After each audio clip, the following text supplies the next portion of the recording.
Good morning, students. Our today's topic is type of adsorption. कल तक हमने adsorption के बारे में पढ़ा, उसको कौन कौन से फैक्टर अफेक्ट करते हैं, ये सारी चीज़ें हमने पढ़ी। आज हम पढ़ेंगे कि हमारे पास जो एडजॉर्प्शन होता है उसके कितने टाइप होते हैं। कल जो हमने पॉजिटिव और नेगेटिव एडजॉर्प्शन पढ़ा था वो भी एक इनका टाइप ही था। वो इस बात के ऊपर डिपेंड करता था कि हमारी कंसंट्रेशन है वो कहाँ पे ज़्यादा है और कहाँ पे कम है। आज जो हम टाइप ऑफ एडजॉर्प्शन पढ़ेंगे वो हम पढ़ेंगे on the basis of the forces. अब देखो बेटा, हमारे पास दो चीज़ें होती हैं एडजॉर्प्शन में, एक तो एडजॉर्बेट और एक एडजॉर्बेंट। अब ये दोनों एक दूसरे के साथ फोर्सेस के साथ जुड़े हुए होते हैं और उन फोर्सेस के ऊपर ही डिपेंड हम दो टाइप में इसको डिवाइड कर देते हैं। हमारे पास फोर्सेस के टू टाइप होते हैं, एक तो फिजिकल फोर्सेस और दूसरा होता है हमारे पास chemical forces. Physical forces like van der Waals forces. बाकी जो हमारे पास केमिकल फोर्सेस होते हैं वो आप लोगों ने 11th क्लास में पढ़े थे। हाइड्रोजन बॉन्ड होता है, कोवलेंट बॉन्ड होता है, आयनिक बॉन्ड होता है, कोऑर्डिनेटिव बॉन्ड होता है। तो उसी के बेस पे हम इसको टू टाइप्स में डिवाइड कर देते हैं। सबसे पहला आता है बेटा हमारे पास फिजिकल एडजॉर्प्शन। देखो इसके नाम से ही पता चल रहा है कि क्या लिखा हुआ है, फिजिकल एडजॉर्प्शन। इट मीन्स जब एडजॉर्बेट और एडजॉर्बेंट दोनों के बीच में फिजिकल फोर्सेज होंगे, physical forces like van der Waals forces, तो उस एडजॉर्प्शन को हम क्या कहेंगे, फिजिकल एडजॉर्प्शन। इस एडजॉर्प्शन के अंदर सारे फिजिकल चेंज होंगे। इसका मतलब कोई भी नया सब्सटेंस फॉर्म नहीं होगा, क्योंकि जो फिजिकल चेंज होते हैं वो हमें दिखाई देते हैं और उनके अंदर नया सब्सटेंस इजीली फॉर्म नहीं होता। सेकंड है हमारे पास केमिकल एडजॉर्प्शन। अब देखो इसके नाम में क्या लिखा हुआ है, केमिकल मीन्स जब हमारे पास एडजॉर्बेट और एडजॉर्बेंट दोनों ही केमिकल फोर्सेस के साथ एक दूसरे के साथ जुड़े हुए होंगे तो उस एडजॉर्प्शन को हम क्या कहेंगे, केमिकल एडजॉर्प्शन। अब उसमें केमिकल फोर्स या केमिकल बॉन्ड कोई भी हो सकता है, कोवलेंट बॉन्ड हो सकता है, आयनिक बॉन्ड हो सकता है, हाइड्रोजन बॉन्ड भी हो सकता है, कोऑर्डिनेटिव बॉन्ड भी हो सकता है। तो ये सारे अगर बॉन्ड आएंगे तो हमारे पास जो एडजॉर्प्शन होगा वो क्या होगा, केमिकल एडजॉर्प्शन। तो ये हमारे पास टू टाइप के हो गए, फिजिकल और केमिकल। अब इनके अंदर कोई ना कोई डिफरेंस तो जरूर होगा। दोनों के बाद इनके अंदर क्या क्या डिफरेंस होते हैं हम उनकी स्टडी करेंगे। अब देखो सबसे पहला difference, non specific in nature. Non specific का मतलब क्या है कि बेटा कोई भी चीज़ हमें स्पेसिफिक गिवन नहीं है कि हमारे पास कौन सी गैस है वो किस सॉलिड के ऊपर आके एडजॉर्ब होगी। यहाँ पे क्या हो गया कि कोई भी गैस हमारे पास किसी भी सॉलिड के ऊपर आके एडजॉर्ब हो सकती है। हमें कोई भी नेचर में स्पेसिफिक नहीं गिवन है कि भाई ये गैस एक ही सॉलिड के ऊपर आके एडजॉर्ब होगी। लेकिन देखो जो केमिकल एडजॉर्प्शन है वो हाईली स्पेसिफिक होता है इन नेचर। जैसे देखो हम अमोनिया प्रिपेयर करेंगे तो एक रिएक्शन होती है, उनमें हम ना अलग अलग कैटालिस्ट का यूज करते हैं। तो हर एक कैटालिस्ट हमें स्पेसिफिक नेचर बताता है कि किसी रिएक्शन को कराने के लिए हमें एक स्पेसिफिक कैटालिस्ट की ही ज़रूरत होगी।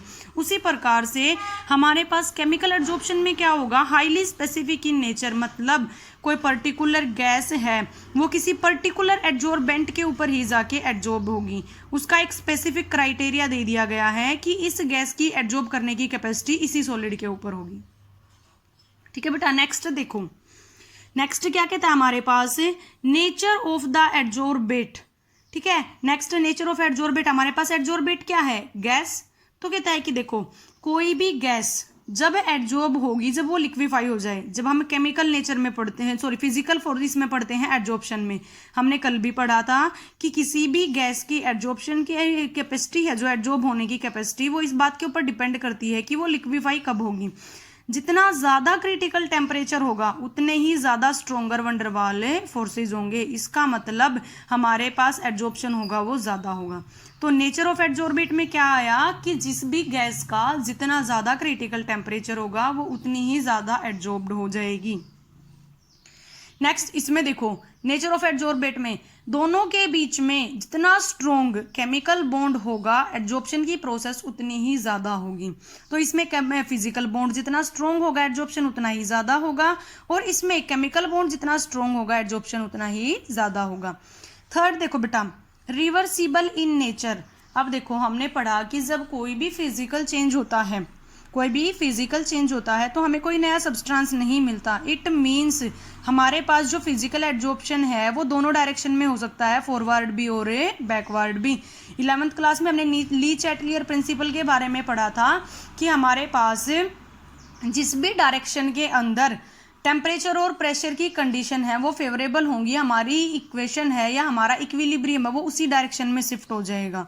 ठीक है बेटा, तो क्या कहता है कि जब हम टेम्परेचर और प्रेशर की कंडीशन लेके चलते हैं, ठीक है, तो हमारे पास पहले तो ये फॉरवर्ड डायरेक्शन में रहेगा, लेकिन अगर हम इन कंडीशंस को रिवर्स कर देते हैं, मीन्स हमने टेम्परेचर और इसको प्रेशर को रिवर्स कर दिया, तो हमारा जो इक्विलिब्रियम होगा वो बैकवर्ड डायरेक्शन में क्या हो जाएगा, शिफ्ट हो जाएगा। लेकिन देखो केमिकल जो एड्जॉर्प्शन है वो इरिवर्सिबल होता है नेचर में। क्यों? क्योंकि बेटा इससे नए सब्सटेंस फॉर्म होते हैं और नए सब्सटेंस फॉर्म होंगे तो इसका जो नेचर होगा वो इरिवर्सिबल होगा। 4th पॉइंट देखो, अब फिजिकल फोर्सेस होते हैं वो वीक होते हैं। अगर फिजिकल फोर्सेस वीक हैं इसका मतलब क्या हो गया कि उनकी जो एंथैल्पी होगी बॉन्ड फॉर्मेशन की वो भी लो होगी। लेकिन हमारे पास केमिकल जो फोर्सेस होंगे वो स्ट्रॉन्ग होते हैं तो उनकी जो बॉन्ड फॉर्मेशन की जो एंथैल्पी होगी वो भी क्या होगी, हाई होगी। अब ये देखो, इट फॉर्म्स मल्टी लेयर, इसका मतलब क्या है कि हमारे पास एड्जॉर्बेंट ये था, इसके ऊपर आके एक नंबर ऑफ गैसेस एक के ऊपर एक के ऊपर एक लेयर फॉर्म कर लेती हैं। लेकिन केमिकल जो एड्जॉर्प्शन है उसकी एक कंडीशन होगी कि इसमें सिर्फ एक ही टाइप के पार्टिकल आकर एड्जॉर्ब्ड हो सकते हैं। इट मीन्स इसकी एक ही लेयर होगी। ठीक है बेटा, ये थे इनके अंदर डिफरेंस, फिजिकल एड्जॉर्प्शन और केमिकल एड्जॉर्प्शन। दोनों के दोनों जो डिफरेंस हैं वो इस बात पर डिपेंड करते हैं कि हमारे पास फोर्सेस कौन से हैं। अब हमारे पास फिजिकल फोर्सेस वीक होते हैं तो उसकी कंडीशन है वो थोड़ी सी सारी कमी होंगी, लेकिन केमिकल फोर्सेस जो होते हैं वो स्ट्रॉन्ग होते हैं तो उनकी कंडीशन हैं वो क्या होंगी, ज़्यादा होंगी। ठीक है बेटा, अब उसके बाद आता है हमारे पास next topic, Freundlich adsorption isotherm. Freundlich एक नाम का एक साइंटिस्ट आया था जिसने हमें एड्जॉर्प्शन आइसोथर्म के बारे में बताया था। जैसे हमें हेनरी ने बताया था प्रेशर और मास ऑफ गैस एड्जॉर्ब का क्या रिलेशन होता है, वैसे ही यहाँ पे हमें फ्रेंडलिच ने बताया था, एक ग्राफ ड्रा किया था फ्रेंडलिच ने। क्या ग्राफ ड्रा किया था बेटा, देखो इसने लिया हमारे पास प्रेशर और मास ऑफ गैस एड्जॉर्ब्ड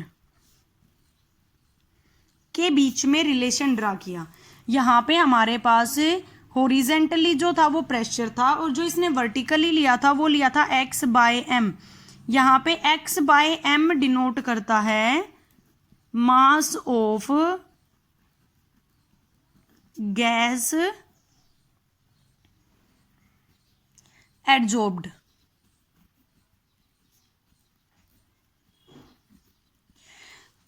यहाँ पे ये हमारे पास मास ऑफ गैस एड्जॉर्ब्ड है, ये हमारे पास है बेटा प्रेशर। तो क्या बताया स्टार्टिंग में, जब हमने प्रेशर को इंक्रीज करना स्टार्ट किया, जब हमने प्रेशर को इंक्रीज करना स्टार्ट किया तो हमने पढ़ा था एक फैक्टर, प्रेशर कैसे इफेक्ट करता है कि जैसे जैसे हम प्रेशर को इंक्रीज करेंगे वैसे वैसे जो गैस है उसका मास है वो एड्जॉर्ब्ड ज़्यादा हो जाएगा। मीन्स ये डायरेक्टली प्रोपोर्शनल होगा। ठीक है, स्टार्टिंग में ये इंक्रीज होना स्टार्ट हो गया, लेकिन एक स्टेज ऐसी आई कि प्रेशर का इंक्रीज होने के बाद भी इसके ऊपर कोई इफेक्ट नहीं पड़ा। स्टार्टिंग में तो देखो बेटा, जब हमने क्या किया, प्रेशर को इंक्रीज किया तो हमारे पास जो मास ऑफ गैस एड्जॉर्ब्ड है वो भी इंक्रीज हो गया।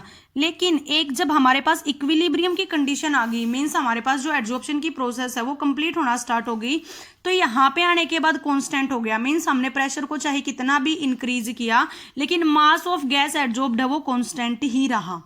ठीक है, ये देखो ये यहाँ पे कांस्टेंट हो गया। अब जब हम स्टार्टिंग में चले तो mass of gas adsorbed is directly proportional to pressure applied on it. Means हमने जितना ज़्यादा प्रेशर अप्लाई किया उसके डायरेक्टली प्रोपोर्शनल हो गया था। ये हमारी होगी फर्स्ट इक्वेशन। लेकिन जैसे जैसे है एक टाइम लिमिट इंक्रीज होती चलेगी, मास ऑफ गैस एड्जॉर्ब्ड है वो डायरेक्टली प्रोपोर्शनल तो रहा प्रेशर के, लेकिन प्रेशर क्या हो गया, कांस्टेंट। मीन्स इसके ऊपर कोई भी इफेक्ट नहीं पड़ा। अब देखो इसको मैं ऐसे लिख सकती हूँ x/m directly proportional to P⁻1। जितना ज़्यादा प्रेशर अप्लाई कर रहे हैं उतना ही ज़्यादा मास अप्लाई हो रखा है यहाँ पे। लेकिन नेक्स्ट स्टेज पे देखो ये P कांस्टेंट हो गया, P की वैल्यू कांस्टेंट मीन्स 1। P की वैल्यू 1 कब जी होगी, जब हम P⁻0 लिखें। किसी की भी पावर 0 हो वो हमेशा 1 के इक्वल होती है। अब देखो हमारे पास दो इक्वेशन आई, इक्वेशन फर्स्ट और इक्वेशन सेकंड। अब इन दोनों में ऐसी वैल्यू पुट करो यहाँ पे n की। पहले तो हम डायरेक्टली लिख देते थे कि यहाँ पे भाई n आ जाएगा, लेकिन अब हमें n की वैल्यू लेनी है, वो कहाँ से कहाँ तक हो, 0 से 1 के बीच में हो। तो क्या मैं इन दोनों इक्वेशन को कंबाइन करके ऐसे लिख सकती हूँ, x/m डायरेक्टली प्रोपोर्शनल है किसके, P⁻1/n के। ठीक है, 1 के अपॉन में 1 करोगे तो क्या आएगा 1 के अपॉन में 2 किया तो 0.5, 1 के अपॉन में 3 किया तो 0.33। मीन्स जो भी वैल्यू होगी n की वो किसके बीच में रहेगी, 0 और 1 के बीच में रहेगी, इनसे ज्यादा कभी भी नहीं जाएगी। तो हमारे पास देखो फ्रेंडलिच ने एक आइसोथर्म बार दी। आइसोथर्म का मतलब क्या है कि हमारे पास कंडीशन में सबसे पहले क्या रहेगा, temperature remain constant, temperature remains constant. तो आइसोथर्म का ही मतलब क्या होता है कि जब हमारे पास टेम्परेचर है वो क्या है, कांस्टेंट है। तो देखो ये इक्वेशन आ गई हमारे पास, x/m directly proportional to P⁻1/n। अब देखो इस डायरेक्टली प्रोपोर्शनल के निशान को हटा के हम यहाँ पे लगा देते हैं एक प्रोपोर्शनल कांस्टेंट k, P⁻1/n। ये हमारे पास फ्रेंडली आइसोथर्म की क्या आ गई, इक्वेशन आ गई। अब taking log on both side, दोनों साइड बोथ ले लो, लॉग ले लो भाई।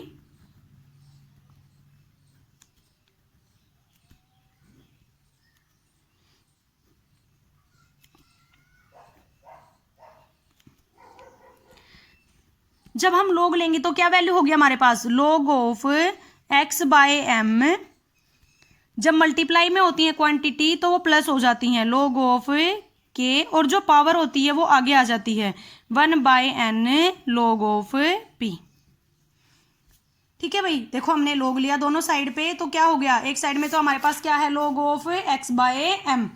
ठीक है, log ऑफ x/m हो गया। दूसरा हमारे पास क्या था, ये k था। जब हमारे पास कोई भी क्वांटिटी मल्टीप्लाई में है और हम log लेते हैं तो वो ऐड हो जाती हैं, तो log ऑफ k, और जो पावर होती है वो आगे आ जाएगी इसके, तो 1/n log ऑफ p।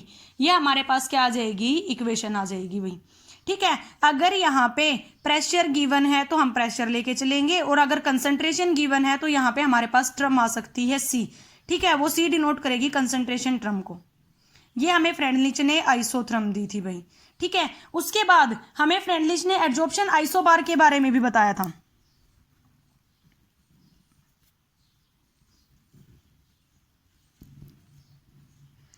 अब देखो आइसोबार,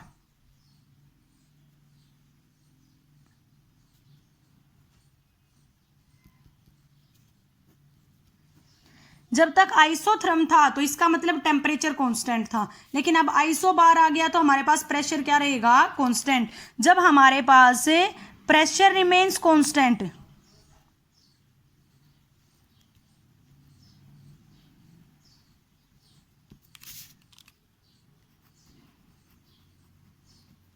तो हमें इफेक्ट किसका पढ़ना है, टेम्परेचर का।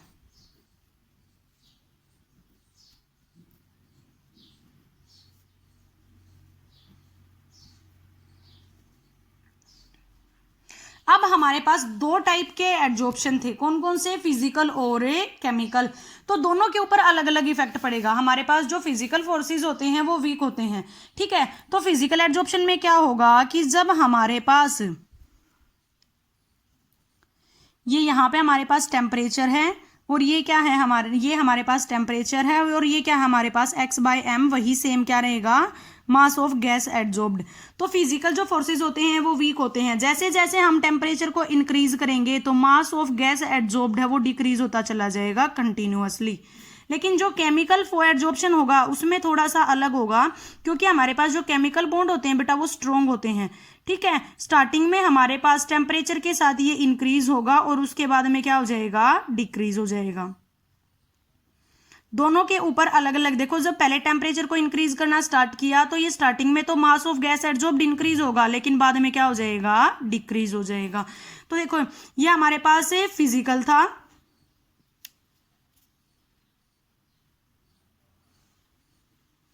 और ये हमारे पास कौन सा है बेटा, केमिकल। तो हमारे पास आइसो एडजॉर्प्शन, जब आइसोबार के बारे में बताया तो हमने टेम्परेचर का इफेक्ट पढ़ा और प्रेशर क्या रखा हमने, कांस्टेंट। तो फिजिकल जो एडजॉर्प्शन होगा वो स्टार्टिंग से ही डिक्रीज होगा with the increase of temperature, लेकिन केमिकल जो बॉन्ड होते हैं वो स्ट्रॉन्ग होते हैं। तो क्या होगा, स्टार्टिंग में हमारे पास जो एडजॉर्प्शन होगा वो इंक्रीज होगा और बाद में क्या हो जाएगा, डिक्रीज। ये कंप्लीट हमें फ्रेंडलिच ने बताया था आइसोथर्म और आइसोबार के बारे में। उसके बाद देखो बेटा, एप्लीकेशन ऑफ एडजॉर्प्शन, हमारी डेली लाइफ में जो एडजॉर्प्शन की प्रोसेस है वो कहाँ कहाँ यूज होती है। तो सबसे पहला देखो, इन द गैस मास्क, जो गैस से बने हुए मास्क यूज किए जाते हैं उनमें हम इसका यूज करते हैं। ठीक है, देखो जितने भी मास्क डिवाइसेस होती हैं उनके अंदर सूटेबल एडजॉर्बेंट होता है। तो वो जो एडजॉर्बेंट होगा वो जो पॉइजनस गैसें होंगी, मीन्स जो जहरीली गैसें हैं उनको अपने सरफेस के ऊपर एडजॉर्ब कर लेगा। इसी जो हमारे एटमॉस्फेयर में प्रेजेंट हैं, तो क्या होगा, हमारी जो एयर होगी वो प्योरीफाइड हो जाएगी, फिर हमें सांस लेने में कोई भी प्रॉब्लम नहीं होगी। In the clarification of the sugar, sugar है वो डिकलराइज्ड होती है, मीन्स उसको डिकलराइज करना होता है। क्या करेंगे, जो शुगर सॉल्यूशन है उसको चारकोल पाउडर के ऊपर पुट कर देंगे और वो चारकोल पाउडर क्या करेगा, उसके अंदर जो कलर प्रेजेंट है उसको एब्जॉर्ब कर लेगा और हमारी जो शुगर है उसका कलर है वो चेंज हो जाएगा। ठीक है, तो बाकी एप्लीकेशन आपकी बुक में दी हुई है, उसमें से देख के आप उनको याद कर सकते हो। ये कंप्लीट टॉपिक था बेटा हमारा एडजॉर्प्शन का। एडजॉर्प्शन क्या होता है, कैसे होता है, क्या क्या फैक्टर उसको अफेक्ट करते हैं, कितने उसके टाइप होते हैं और कैसे टेम्परेचर और प्रेशर इनको इफेक्ट करते हैं। ठीक है, इससे रिलेटेड क्वेश्चन मैं आपके पास सेंड करती हूँ, साथ में आपको क्वेश्चन भी करने हैं। Thank you.